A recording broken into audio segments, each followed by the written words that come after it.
Агам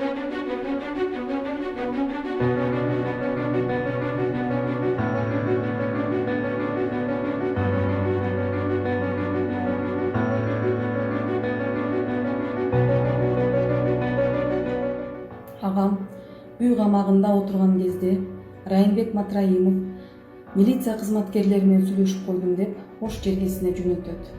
Агам Ош жергесине жеткенден соң Райымбек Матраимов телефондон чалып, Ош шаарындагы бир топ партиялардын арасындагы бир партияга каршы иштеп бересиң деп буйрук берет. Анткени ошол кезде Ош шаарында шаардык шайлоого жакын күндөр калган болчу. Агам Райымбек Матраимовго мен шаардык шайлоого иштебейм деп буйругунан баш тартат.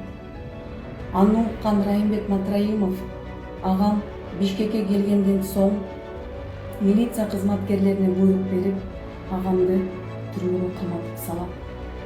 Бардыгы билет, ушул иштер Райымбек Матраимовдун көрсөтмөсү менен болуп жатканын. МВД кызматкери да Райымбек Матраимов менен сүйлөшкүлө, ошол бүтүрөт ушул ишти деп жатат. Урматтуу Сооронбай Шарипович, айтыңызчы, Кыргызстанда Райымбек Матраимов мыйзамдан жогору турабы?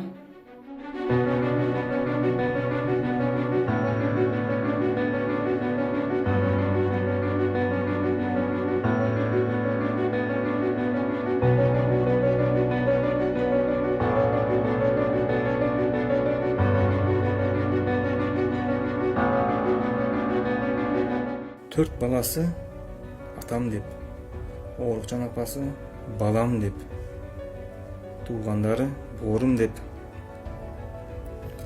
СИЗОдо сабалган сүрөтүн көрүп өтө кыжаалат болуп жатабыз.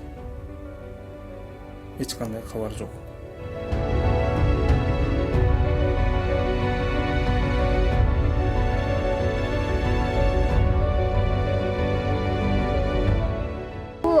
Президенти Сооронбай Шарипович, бул биздин экинчи кайрылуубуз болот.